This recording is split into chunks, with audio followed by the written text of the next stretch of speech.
Okay.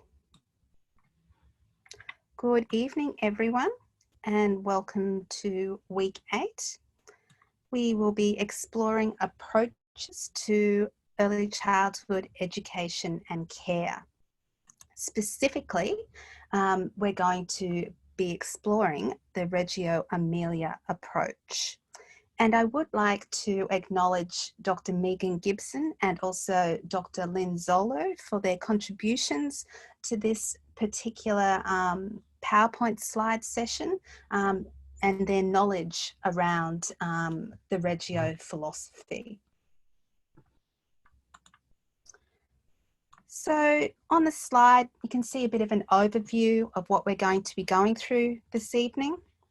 We're going to be looking specifically at what Reggio is, some historical underpinnings, principles and practices, looking at some specific values from within the approach, so the image of the child, image of the teacher, role of the environment, and the importance of documentation in the Reggio. We can learn so much from their approaches. So we're going to unpack it in quite a bit of detail. And also we'll end on some cautions and possibilities. And then, as I said, some discussion about the second assessment task, if you have questions. Okay, so some common myths about the Reggio. Is it a person? No. Is it a school? Not really. Or possibly, is it a great new service following the Emilio Parmigiana philosophy? My family are very big into Kath and Kim at the moment in isolation, as you can see. So it's nice, it's different, and it is certainly unusual. And Kath and Kim were pretty close. So it certainly has become extremely popular in the last 15 years or so. Definitely since I completed my undergraduate qualifications. So I've chosen to focus specifically on this, on the Reggio philosophy this week because of your keen interest. We had a lot of assessment tasks that were focusing on or were looking at these kind of approaches, and also because of the keen interest within Australia, I guess, and the influence of these approaches that they've had on our decisions about practice in Australian early years settings. So the Reggio philosophy is a blend of theory and practice. It challenges educators to see children as capable and competent learners. It differs very widely from the Piagetian perspective that views child development as largely occurring in stages. So Malaguzzi, the inspiration behind Reggio, he emphasises that is not so much that we need to think about the child who develops by themselves, but rather the child who develops through interaction and developing with others. So as such, the core philosophy is its emphasis on building and sustaining relationships. So much like Vygotsky, Malaguzzi believed that social learning precedes cognitive development. So with development playing essential, development within the environment playing an essential role in the process of making learning meaningful for children. So a little bit of background to start with. The inhabitants of Reggio nell'Emilia usually call their town by the simple name of Reggio, and it has about 170,000 inhabitants. It's an affluent city in northern Italy in the Emilia Romagna region. So the capital of the region is Bologna. The city has invested very heavily in social policy, and it's specifically committed to the elderly and to children. So has about 80 schools at last count when I looked at the statistics, and probably well over 100 different ethnic groups. So there are a lot of refugees that have come into the area. And as we also know, it has been very heavily hit with the COVID-19 cases recently. And I can only imagine the impact that this has had on the children, on the families and educators, with the deaths of so many of their elderly residents. So I, you know, being someone that is very much interested in this particular region, the area and the approaches, I have actually been thinking quite a lot about their situation. So my heart really goes out to them. So on the map, you can see that it is located right down at the tip, just opposite Messina, just to put it in perspective for you on a map. I'm a bit of a visual learner, so I like to see where things sit. So it was Loris Malaguzzi who became the inspiration behind the educational experiences in Reggio Emilia. So he was a primary school teacher who later went on to study psychology. He describes himself as a stubborn man, a stubborn person with an iron will. So I think that would have been necessary to achieve all that he has. So Malaguzzi, he worked tirelessly with colleagues in Reggio to further his understanding of how children learn. And he was very passionate about publicising his beliefs about the image of the child as competent and confident. So the very first preschools in Reggio Emilia, they originated after Liberation Day in 1945. So they were built by local families and the community. And this was in a period of a lot of adversity and hardship, as you would imagine. So over the next 40 years, a network of preschools and infant and toddler centres were developed. So Malaguzzi became a very big part of this. So the Reggio preschools have since been hailed as some of the best preschools in the world, and many of their approaches have been adopted worldwide. So most significantly for us, they've had some very profound influences on our practices within Australia. So Malaguzzi famously wrote in his book, The 100 Languages of Children, who I'm sure a lot of you who are early childhood trained and work in early childhood are quite familiar with. So the wider the range of possibilities we offer children, the more intense will be their motivations and the richer their experiences. So he believed that we must widen the range of topics and goals, the types of situations that we offer, and their degree of structure, the kinds and combinations of resources and materials, and the possible interactions with things, peers, and adults. So he believed that from birth, children are in continuous relationships and that they have a need or a desire to master interaction.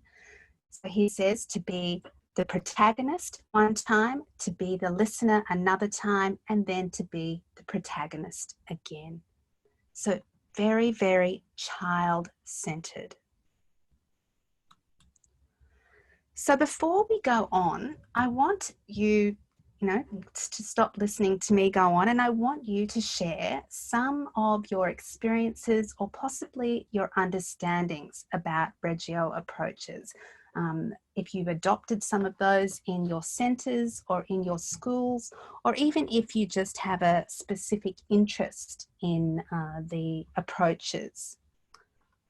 So who would like to go first? Is anyone a bit of a, well, I know several of you are. Who would like to share? Angela, this is Meg. Hi, Meg. Hi. I have followed Reggio Emilia for a while, and the last workshop I went to was last year. Mm-hmm. and it was about environment as the third child.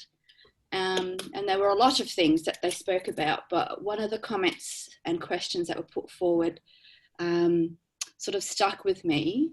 And within your environment, it was saying, what is the heart of your environment? So what is the space that's the heart? And that really really made a difference for us. So I brought that back to the centre, and then we made a meeting place where, and it comes back to the interactions and the relationships. And so we found that the parents sat there more often and wanted to stay more and sort of interact some more and things like that. So I think you could look at it in lots of different ways, but yeah, it's the question, what is the heart of your service or environment, really stood out for me. And that's all I'll say, because I have lots of things, but that's enough. Thanks. I like that. That's lovely. The heart.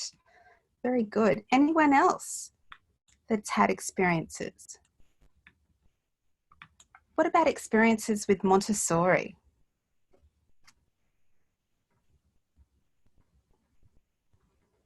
Because sometimes I think not so much confusion, but I think because they are fairly similar, sometimes, you know, there are crossovers with Montessori and Reggio, but I guess the main differences between Montessori and Reggio are at an educational level. So Montessori schools, I guess, as a generalisation, they tend to focus more on academics. In particular, they emphasise work over play approaches more than Reggio schools, whereas Reggio is more project and inquiry based and a lot more open-ended. And I guess Reggio preschools, they also tend to have more of an emphasis on art. Art is a huge part of what they do, as Meg would know from doing the course she was talking about. And I guess another big difference is technology. Montessori don't use a lot of technology in their classrooms, in their learning environments. Reggio schools, on the other hand, they really use technology. So Reggio educators and also children use cameras, video recorders to observe and to document, like iPads, to what actually takes place in the classroom. And that's a really important part of the Reggio approach, that documentation. But like Meg, I guess I was inspired by Reggio quite early. I guess I finished my qualification and I was very developmentally based at that time. But then I moved into a preschool and we worked very much with the emergent curriculum. That was in the mid-90s. So there was that move away from the Piagetian ideas with a developmental focus, more about the process of learning and inquiry based. You know, acknowledging that children have diverse strengths, needs and interests. And then, of course, I got into Rinaldi's pedagogy of listening, and then I was completely sold. So, yeah, for me, and I think for a lot of early childhood academics at QUT, the early childhood one specifically, there is quite a big focus on this specific area of research. So anyone else wanted to share their experiences with it? Can I give a bit of a flip side, Mm-hmm. I guess, coming from a parent's side? I love the idea of Reggio Emilia now. I know that what it's like, but a long time ago, my children were in a centre that was changing from very, you know, traditional kind of approach to a Reggio Emilia. And for a long time there, and I ended up moving them because of this. The Reggio Emilia was the approach that they were taking.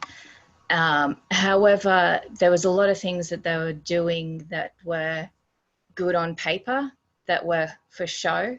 And I found that things like actual care levels had dropped while they had completely focused on producing beautiful rooms and pictures of what, you know, how they were meeting this approach. And they couldn't tell me what my child had eaten that day or what she had done that day. So I think that it's hard to say, but I guess, you know, the educators that really take it on board and do it, you know, for the love of children rather than just to carve themselves a niche, I guess, and look good on paper is, yeah, there's probably they're probably in the minority, of course, but yeah, it was just a very interesting approach that they were very promoting all of this approach, but then the actual care levels themselves had just absolutely dropped. So it's really difficult. That is a really good point, Sabrina, and something that I want us to think in the back of our minds as we're going through this. You can't do Reggio. You hear a lot of times people saying, oh, we're doing Reggio, this is a Reggio centre. That's not possible. Reggio is Reggio. You can focus on some of the approaches used in there, but, you know, it has to be contextual. You can't suddenly turn a learning environment into a Reggio environment. It has to be based on the interests and needs of that particular environment. So, you know, I agree. When I hear people saying we're doing Reggio, it does send shivers up my spine, because it's not something that you can just say you're doing. It's, as Meg said, it's the heart of an organisation, and each organisation is going to be different, and the approaches that you use will be different dependent on the actual context and the children and the families, the parents at any particular given time. So I want you to look at this approach as an approach, and I'm not actually saying, okay, this is what you have to do, but I want us to look at it in terms of how it's been influential on some of the approaches that we've been talking about, and some of the understandings about curriculum as well. As we unpack the approaches, you'll see a lot of what we've been talking about in terms of approaches, you know, pedagogies of listening, pedagogies of relationship, pedagogies of,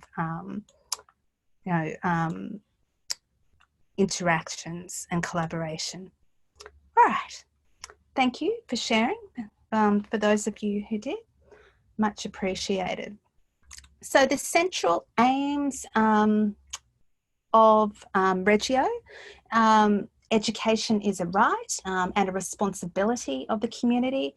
Education should involve mutual respect, with the diversity of children highly valued. Educational services should construct a culture of childhood and promote democracy and the rights and responsibilities of citizenship. This was very much ingrained in, or is very much ingrained in the Reggio centres. So a system of relationships, so active development of relationships, it needs to be central to community life. So they're very much based on community centres. So promoting the rights and potentialities of children. So giving children a voice in relationships, autonomy, creativity, and their learning generally. And of course, access. So education needs to be accessible to all residents. So the principles as well of the project, children are active protagonists in their growth and developmental processes. All participation of all stakeholders. Listening is central, making sure that there's a welcoming, open and reflective learning environment, and listening is a very big part of this. Ethical educational research is also central, and it's an interpretation of the complexity of educational processes, educational approaches. And as well, as I said before, the documentation, it's integral to theory and also to practice. Yeah, so professional development as well, we're going to unpack that within specific centres as well. That's essential to building understanding and awareness, and also, of course, any assessment needs to have meaning and value. Any questions at all so far? Are you seeing any similarities to the early years learning framework and the QKLG? So we're going to have a look at some key values. We're going to unpack them in this session. We're going to look at them in quite a bit of detail. Some of them we have discussed before, and this just emphasises the strong influence that Reggio has had on our pedagogy, on our approaches to teaching and learning in the early years. So this is a term coined by Malaguzzi, that this pedagogy includes the relationships both within and between groups of children, teachers and families, but within the context of a continuing dialogue within the local community. So I believe there is no possibility of existing without relationship. Relationship is the necessity of life. So schools in Reggio are very much based on a strong cultural context of community. So partnerships between children, teachers and families and the community are fostered, developed, and it's all about collaboration. Very much about collaboration. So I want to look at the image of children. So your particular image of children, as we have discussed, it's going to impact on your relationship with them. I want you to reflect on the statements on the slide and actually consider what your image of the child might be.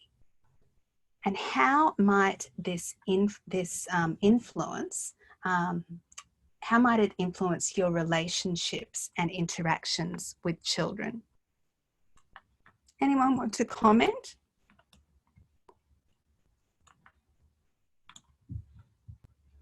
What is your image of children?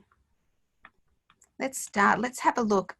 I've got a image on the slide that could send shivers up some people's spines. What does that say about my image of the children, my choice of that particular slide, of that particular image? It says that you think they're capable of taking control of their learning, making choices, those sorts of things. Yeah.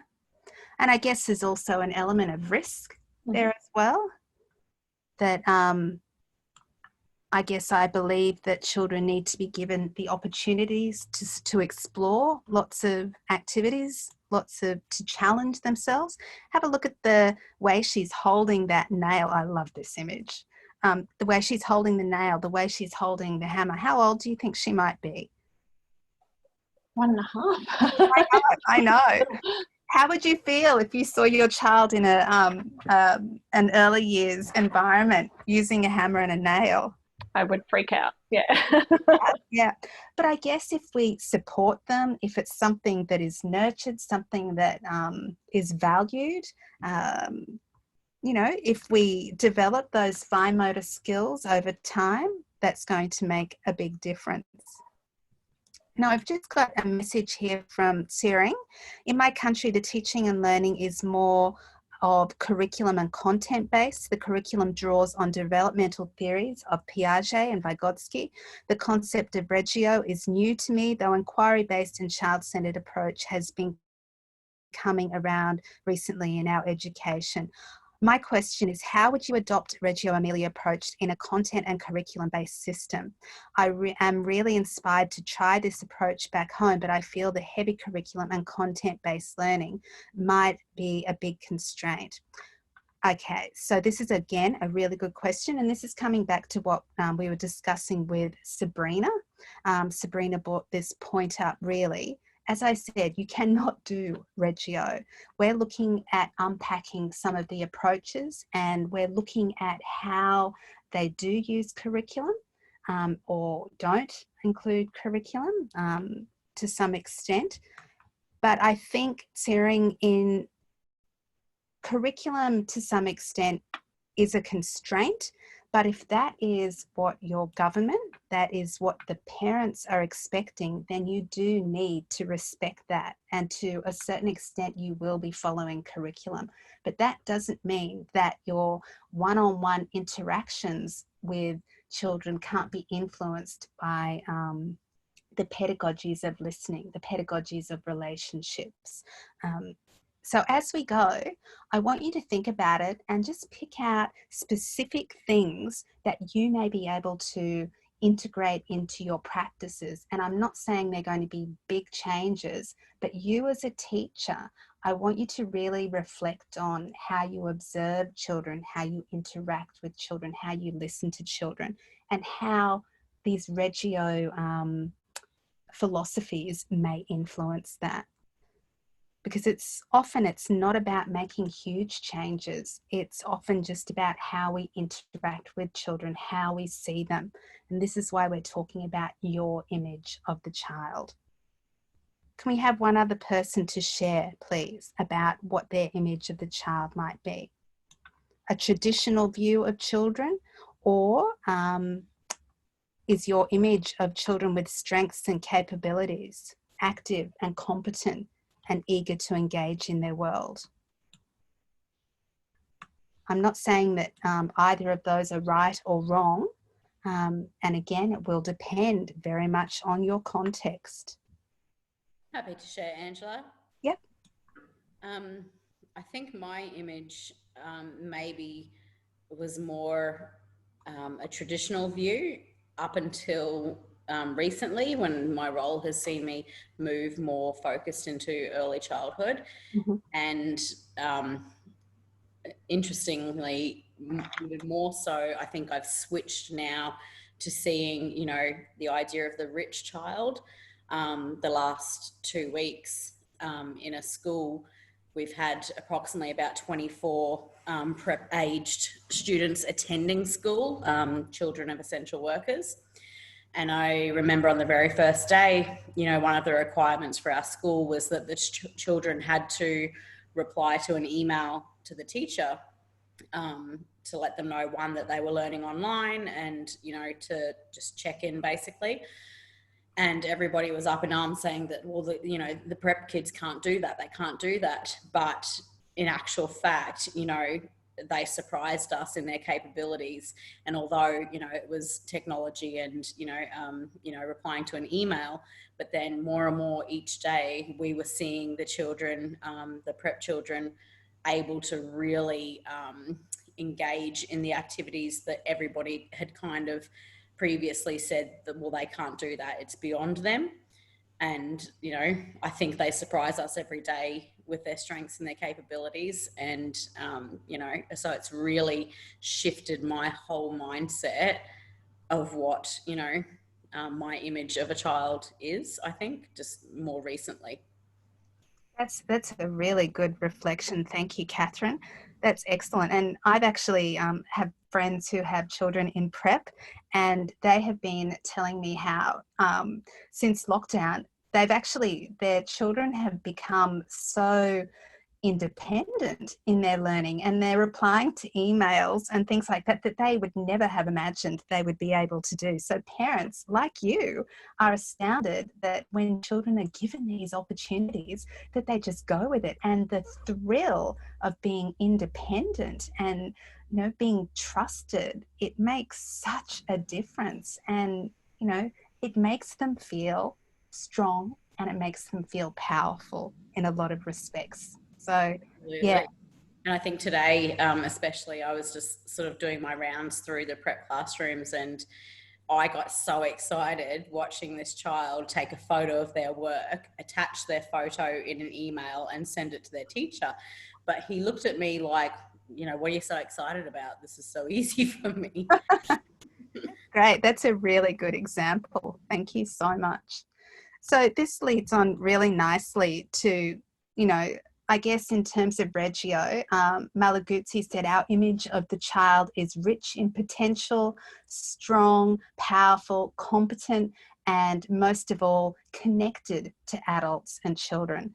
So fundamentally, this image of a child is one who is a subject of rights as well, so that they do have rights. And this was highlighted in the creation of the Charter of Rights. So this was a manifesto of the rights of parents and teachers, as well as children, that is very evident in every Reggio school. So on the slide there, some of the words that have been pulled out of that manifesto, explaining the image of the child.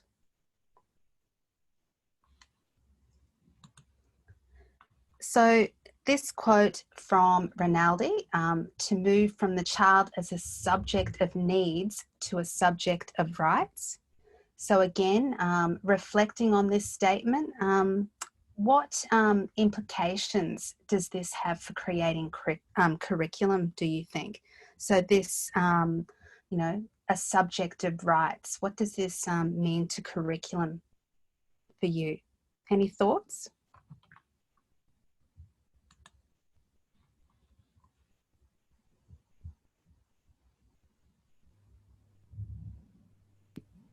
Angela, it's Meg.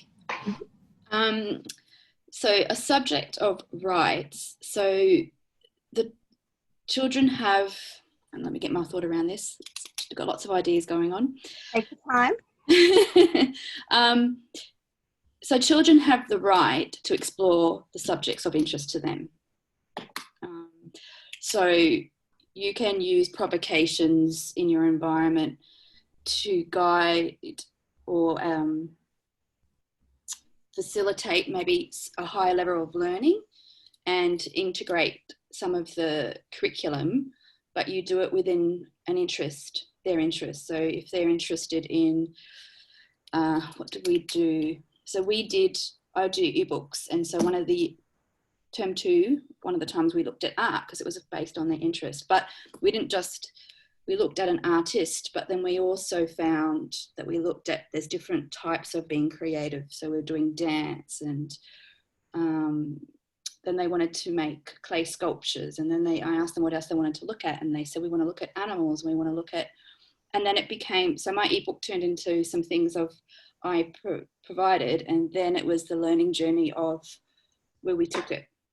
So some of the things that you might have in your mind, like your subjects that you want to do, you've got some, you can intertwine some of that, but basically the learning journey is co-constructed. So the children really do take it on a particular journey. Yes, no, is definitely. That enough? Because I think I'm... No, no, I get what you mean. So you're talking about sort of scaffolding as well in there. I could hear that you were talking about using those interests in different areas of the curriculum as well. So honing in and harnessing those interests. So I guess, you know, in terms of Reggio, the single best point of difference of a Reggio school is that the child has rights when it comes to their learning. So they're recognised as active participants in constructing their own knowledge, and they actually have substantial control over the direction that their learning takes. So that, I guess, is the difference. So unlike traditional approaches where the school day is determined by a fixed educational theory, you know, in Reggio, there are no pressures for formal teaching like reading and writing in Reggio preschools. The curriculum is more adaptive and it's driven by the child. And there's a big emphasis on exploration and creative expression and active learning. So, but in a nurturing and very relaxed environment. So there's no pressures on them.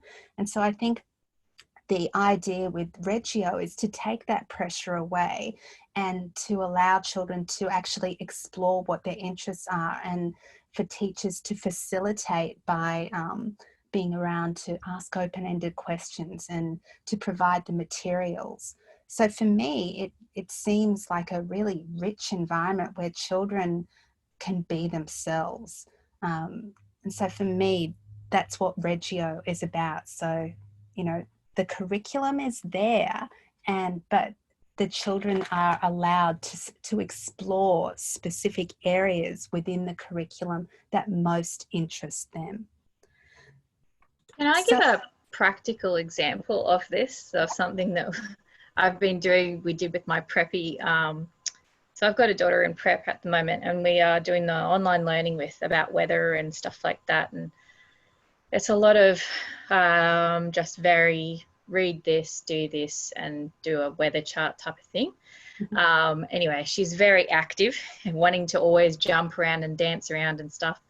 And I said, well, how would you represent a storm cloud in a dance? And so she loves like making mini videos. And so we ended up going out into the yard, and she made a little 15-second video of her dancing around and representing different weather patterns. And it's all her own making. And she even said, oh, what about hail? And so she went and collected some nuts and then, you know, stood and dropped them all and stuff like that. So it was really good, because then she could, in her own mind, create that picture. And it wasn't just, you know, trying to push a curriculum down. She had that voice of being able to express and have a hands-on type of learning experience, and yeah, got us outside and moving and stuff, which is good. So basically, she very much took control, didn't she? Yeah, she always takes control. Good on her. That sounds great. Sounds like it might have been fun for you too, Sabrina. Yeah. Yeah. And from speaking to a lot of friends who do have younger children and even older children as well, some families that are just having trouble sticking to, you know, the worksheets and what they have to do. Some are taking their own directions and using things like, you know, their phones or their iPads to actually create things and, you know, taking it in the direction that their children want to take it in. So, you know, it's a process, it really is, but trying to make that child central is really important. So moving on to, I just wanted to talk about emergent curriculum environments. Sorry, that's my mother trying to call me. I'm very much an advocate for emergent curriculum. So in emergent curriculum, both adults and children have initiative and they make decisions. So I guess the emergent curriculum for me is more structured than Amelia. So it's where curriculum and parents and children's interests, needs and strengths, it's sort of all more combined. But the similarities with Reggio is that it has this power to impact curriculum decisions and directions. So it means that sometimes curriculum is also negotiated between what interests children and what families know about children, but also about what beliefs and practices within the family influence children as well. So we need to have that in the back of our minds at all times, that you know, the family is involved as well, that role and the image of the family. So ideas for curriculum emerge from responding to the interests, questions and concerns generated from a particular environment by a particular group of people at a particular time. So it's always going to change. It's fluid. And that is what Reggio is all about. It is fluid. Nothing stays the same. Every moment things are going to change, and there are hundreds of things going on all at once. And Catherine says AAP helps support this, and I would definitely agree as well. That approach, using a balanced approach, most definitely. So in Reggio, in a Reggio preschool, generally there are about 75 children in 3 to 4 classrooms, and there are 2 teachers in each classroom. And there are also two specialist teachers. So one is the pedagogista, who is an educational advisor, and they work with the municipality and with multiple schools. So they help teachers improve their skills of observing and listening to children. So they actually see listening to children as an important skill that needs to be nurtured and developed. They also assist with documenting projects and promoting and conducting research. So that's the pedagogista, a very important person in Emilio context. The second specialist teacher is the atelierista. And this is a specialist teacher, so someone that has specialised art qualifications, and they help teachers see the visual possibilities of child projects that may not be quite as apparent to them. So this person helps other teachers and the children to organise and carry out large projects, but also smaller independent activities that individual children will be working on. They act as a consultant and they meet with the teachers several times a day, showing them how to introduce new concepts to the children. And so I guess it would also be involved in how to use resources, how to use materials, introducing them to different materials, having a range of materials there for children to choose from and experiment with to stimulate their curiosity, and I guess to guide them on different paths of learning as well. So imagine having a specialist art teacher in your learning environment. It would be a wonderful thing, and someone to direct the pedagogy as well. So, you know, really inspiring environments. So it's also the role of the atelierista to provide workshops for documentation and to serve as the main editor and designer of the documentation that's done within the school. So, you know, my thoughts are, oh my goodness, this sounds like a lot of documentation, a lot of work to actually be done. And when is this done? And does this actually take you away from the children?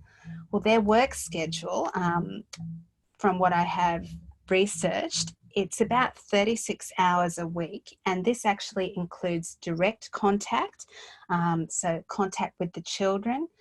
It includes staff meetings, professional development, and meetings with the families as well. So they see all of this as part of your role within your daily practice. So, you know, it's I guess because there is so much significance placed on collaboration, it's just seen as a daily part of their role. But I guess for us, we see those things, those extracurricular things and the documentation as separate to our role. So they're often after hours. Some of you may have specific programming time, you would call it, within work hours, but for the Reggio approaches, it's something that is very much part of the program. So I just we have touched on the pedagogy of listening previously in previous weeks, but I just wanted to touch on it again because for me, this is central to how we interact and work with children, and it's a reflection of our image of the child as well. So listening, it means following the child's lead. So recognizing that children learn through co-construction. So Rinaldi uses a metaphor of catching a ball that the children throw us. So that illustrates the reciprocal nature of learning between adults and children.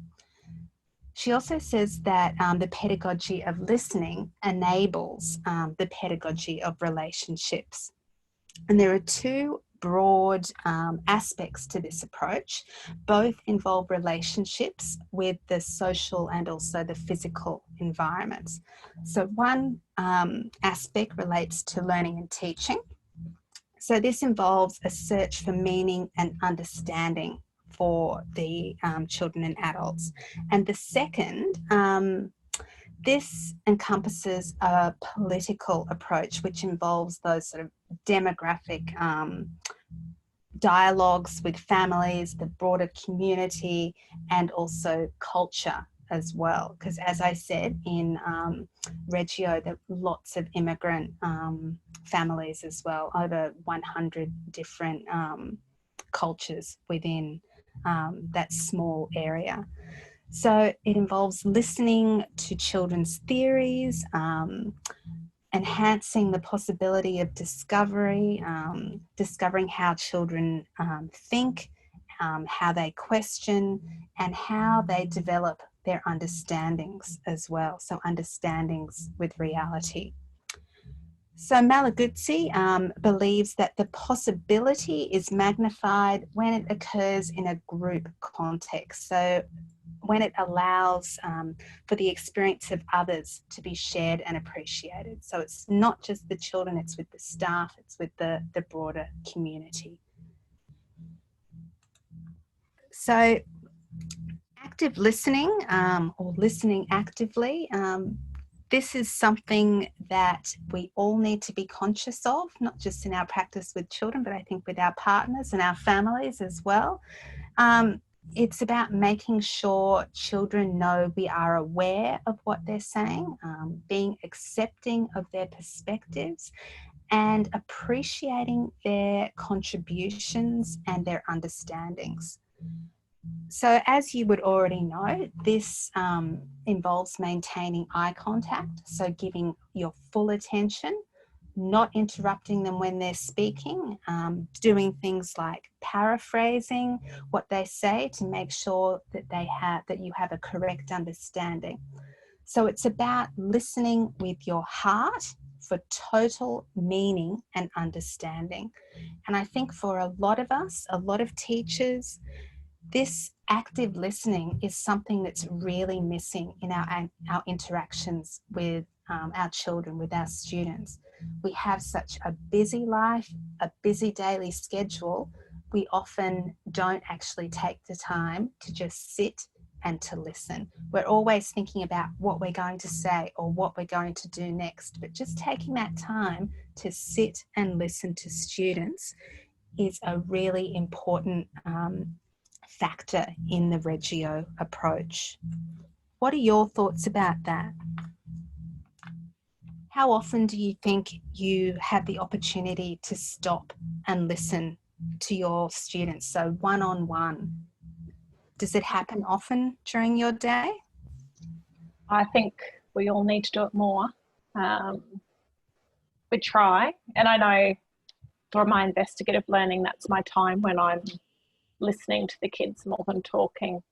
And I've had children, because I often write down what they're saying either to me or their conversations, and a lot of the time I have the children coming and saying, what are you writing down? Saying, I'm writing what you're saying because it's really, really important, everything that you say. And I know that makes them feel really important, because that realization that what they're saying has value. And so important that I have to write down everything they're saying. No, thank you. No, that's really good. And so I think that, the paraphrasing is really important as well. So not just repeating, but saying it in a different way so that the children or the students really know that, oh yeah, they are listening to me. And then to ask them a further question to seek further clarification about what they're saying, that for me, that makes such a difference. And it really helps us to understand that total meaning and understanding of what our students are saying, which is a huge part of the Reggio approach.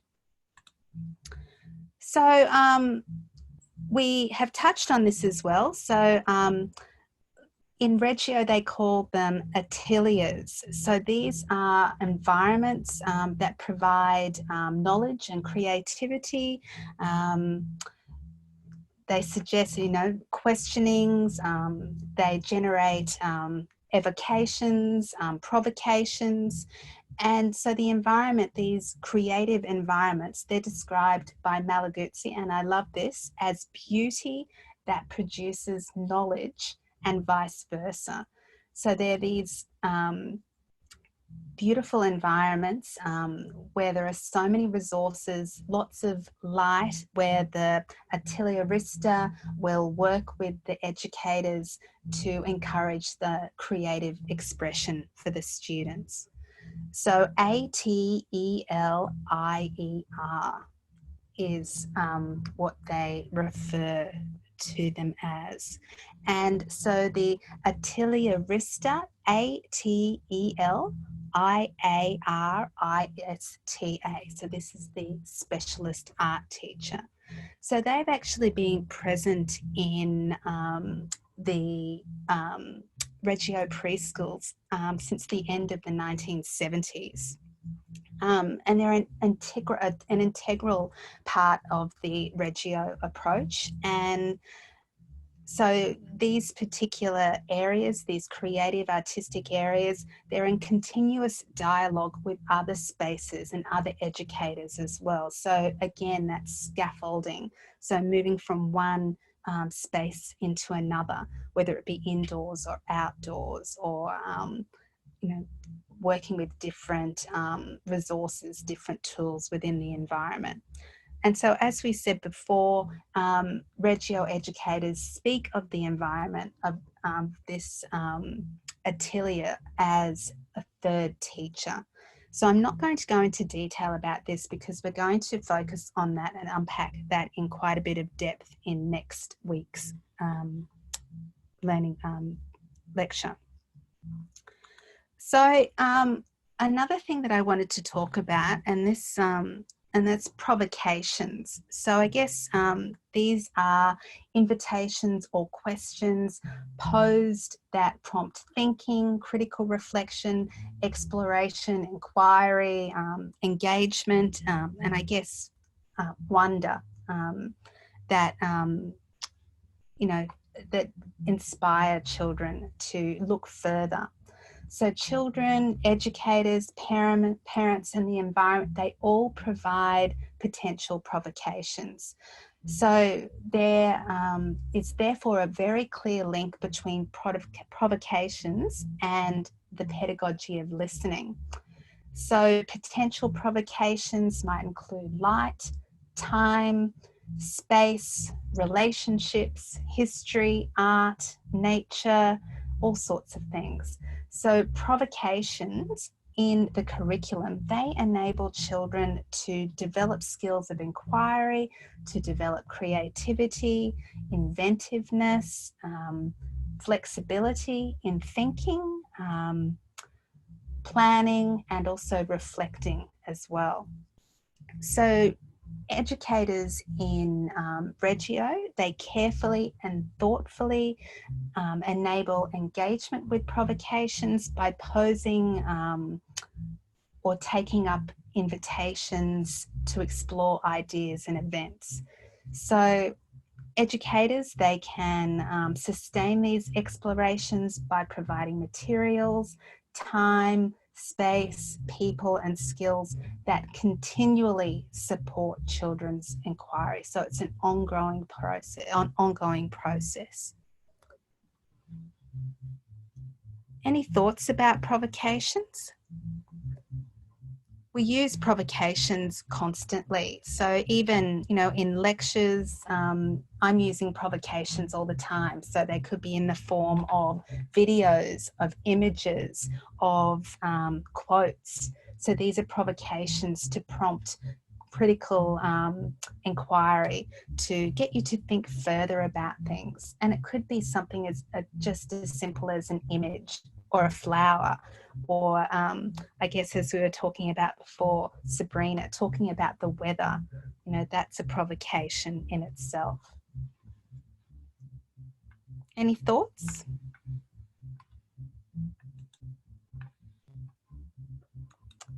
So one of the last things that we're going to talk about is the power of documentation. And as I said, this is a key idea within Reggio schools. So documentation is an integral part of the process of learning, rather than simply a method of recalling or recording the experience. So documentation for Reggio, it's about searching for meaning in order to help children find the meaning of what they do, what they encounter, what the experiences are. So it's the why, the how, and the what. So children are very much part of that documentation process. And as I said before, in Reggio, teachers and the Ateliarista, they also make records of events in the life of the school. And this is a tool for research as well. So they actually refer to that as pedagogical documentation, because of the important role that documentation has in reflective practice. So pedagogical documentation, it could be described as visible records, so written notes, photos, videos, audio recordings, and also children's work as well. So this enables teachers, parents, and also children to discuss, to interpret, very importantly, and to reflect about what is happening and what has happened. So I guess discussion, we would call it annotating. So we would annotate children's work, and that would involve having those really in-depth discussions with them about it. Again, coming straight back to that pedagogy of listening. It's about understanding what's happening from their point of view. So we can look at some documentation or an image or a photo or a piece of artwork, and we can interpret it, but we want to hear what it is from the child's perspective. It also supports decision making about the best way to proceed. Best way to proceed with future projects or future activities, and again, coming from the children. So it's about believing that there is, instead of thinking that there is an unquestionable truth within the documentation or within the provocation, that there are many possibilities. And again, this needs to come from the individual student. So it makes children's learning visible to parents, to teachers and themselves. It demonstrates to children that we value their thinking. It supports the philosophy, Reggio's philosophy of children as being active, capable and competent learners.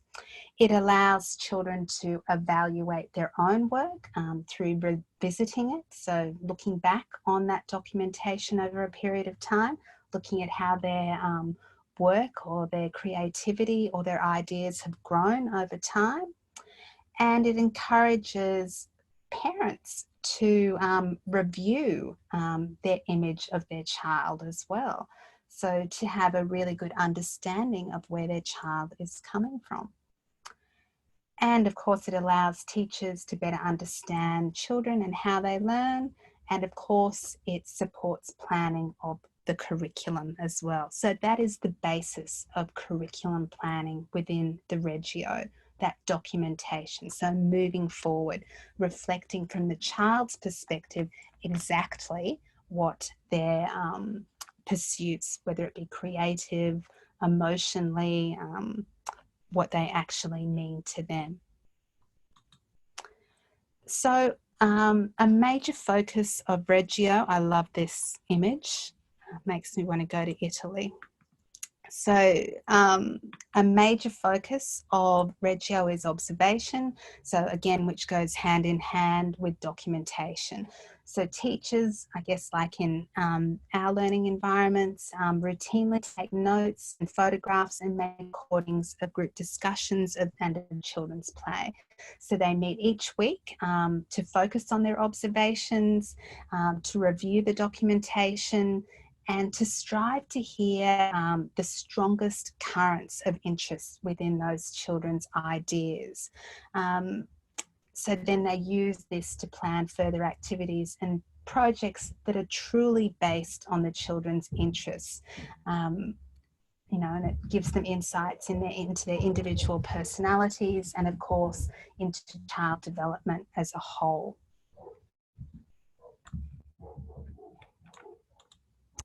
So I guess coming to the end, where we were talking about this before, that it's really important, it's vital for us to acknowledge that schools in the city of Reggio, they don't provide a model. There is no recipe for how to do it. Again, as we've said before, although we hear the phrases doing Reggio or running a Reggio program, or that we have a Reggio school, we often hear this, but it's not really clear what is meant by this when educators use these phrases. And so it could, you know, reflect the way they do documentation or the way they interact with their students, but we can't really do Reggio. So this is something to reflect on, because I guess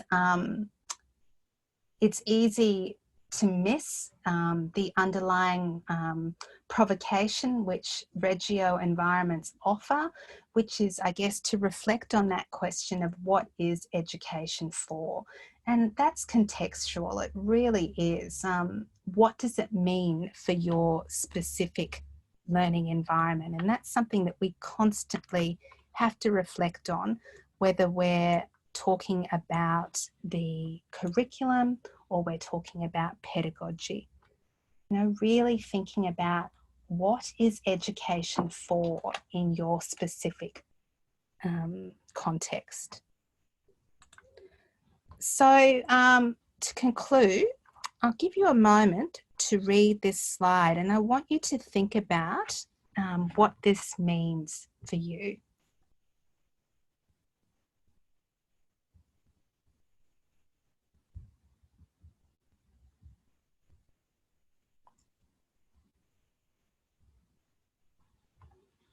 What are our thoughts? After listening about Reggio and having a chat about what your specific thoughts are or your experiences are, what do you think this means? What is Malaguzzi saying here? That the learning is going to come from the children, so you need to not be directing it, standing back, watching what the children are doing, so that you can understand that and then follow on from that. Yeah, very much so. So to stop, to observe, to actively listen to individual children, to carefully reflect on their understandings and their interactions. And so to develop that deep understanding of how to move forward. And for me, that's what Reggio is all about. And that's not about doing Reggio, it's about the child, making the child central to everything that you're going to be doing in your environment. So really getting to know the child and developing a very good understanding about them. Yeah, so thanks, Louisa. Learning should be derived from the children. Observation is crucial for teaching children. Children will learn more meaningfully if student-driven and then facilitated by the teacher. Excellent. Very good. So we've really gone into a lot of depth about that, and I very much wanted to do that because I wanted you to see those links between everything that we've been talking about over the past weeks and, you know, looking at the early years learning framework and, you know, where, you know, a lot of these things that we've been talking about are very much central to Reggio. So very, I guess, food for thought. Understanding needs and rights. Students will learn more meaningfully if student-driven and then facilitated by the teacher. Yeah. Excellent. Some very good points. Thank you. All right, so we're going to finish up with just a little bit of an overview of the assessment task. moving into assessment task 2. So have a look at those points. They're straight from last week. So I would imagine you might have had the opportunity to have a little bit more of a look at the task sheet and the criteria sheet. Looking at that, are there any other questions that you have? Hi, Angela. I just wanted to ask, when it says cite your first assignment when referring to your implications, how exactly would we in text reference that and then reference it in our reference list at the end? Okay, so we unpacked this last week and I said basically you would say, I think I used me as an example, Edwards 2019 assessment task 1, maybe just, you don't have to write your whole question, just assessment task 1, Queensland University of Technology, Brisbane, something like that. And so in text you would say Edwards 2019 or Edwards, 2019 in brackets. Sorry, we're in 2020, aren't we? Why am I saying 2019? Oh my goodness. So does that answer your question? Yes, it does. Thank you. Yeah, good. That's a good question. Excellent. So as you go through the task sheet and, you know, you're looking at the criteria sheet, you're going to have further questions that you might want to ask. Now, I've also, in my stepping in, which is the first years, the undergrads, next week they have a series of workshops that the Student Success Group are putting on. And it's about, I'm going to actually put them up on Blackboard, and I see no reason why you guys can't enroll in them and have a look. Like they're basically, there's one about reflective writing using the 4 R's, so that we discussed in last week's session. There's also one about writing in first person. And there's also one about, the third one is about proofreading, I think. So they're kind of designed more for undergrads, but I just thought some of you, if you do want to develop your skills or confidence with writing, especially in first person, you might want to attend. Would anyone be interested in attending any of those workshops? They're just online workshops. Of course, no cost involved, but you would need to register for them. Would anyone be interested in that? Would you like me to put that up on Blackboard? Yes, please, Angela. There's also one on Wednesday, the 6th of May, which is critical analysis for education. Okay. And if anyone needs it, there's also a Grammar Matters one on the 19th of May. Okay. Meg, can you email those details to me? So where did you find those out? Where did you find that information out? What did I do? I think I just went to, because I've been enrolled in some and then stopped. Where you go to find your masters, you know how you sent us to the masters workshop? Yeah. If you look in there, you can look up further. Okay. Further workshops, because I've also. Yeah. Have you got links to that? Yeah, I can look it up and I'll send it to you. Okay, you send it to me, and then I'll pop on tonight. I'll pop those on Blackboard as well. The ones that I heard about. As I say, like for some of you, it may not be necessary. You may have a look and think, oh no, that's pretty boring, but you know, it can't hurt to log in and have a look. And I'm also hoping, because in my stepping in for my undergrads, the first years, like you, we've got teachers as well, some of our external students. And so I've asked if we could get some recordings of the sessions as well. So I'll see how I go with that, but I might even be able to access the recordings from the other unit and upload it onto our Blackboard as well. So that's a bit exciting. It's a bit thievery really, but not really, because it's for everyone. And I think also in terms of equity, you know, you guys being working during the day, you need to have access to them as well, because all of these workshops are during the day. There aren't any offered in the evening. So that would be really good if we could make sure that, so you've got, Alex is saying that you got an email from Jennifer Alford with workshops. All right. That's where Meg got the idea from too. I'm just reading out the Zoom chat for those of you who are listening to the recording. Yep, so to all EU60 and EU70 students, yeah, on the 23rd of April. Okay, so if you want to just check those as well, but I'm still going to put up the other links as well. All right, any further questions? Anything that I can help you with?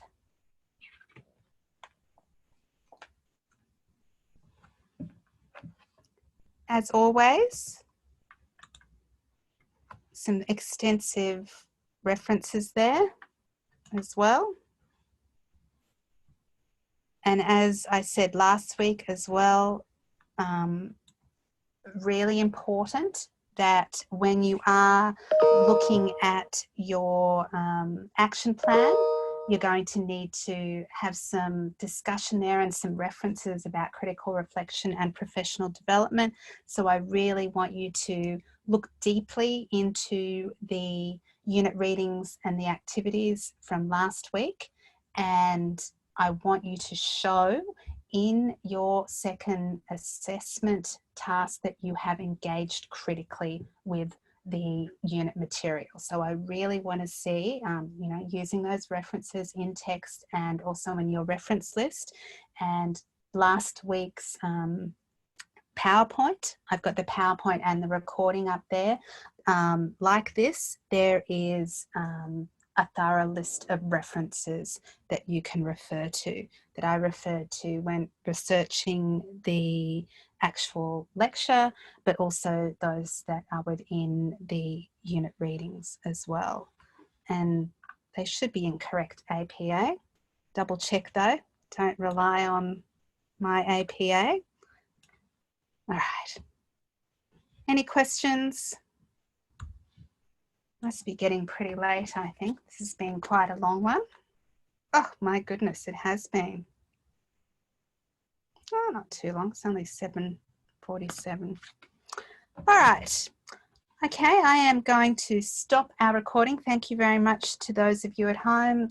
Cannot emphasize enough the importance of emailing me if you have any questions about the assessment task. Okay, good evening to those of you listening to the recording.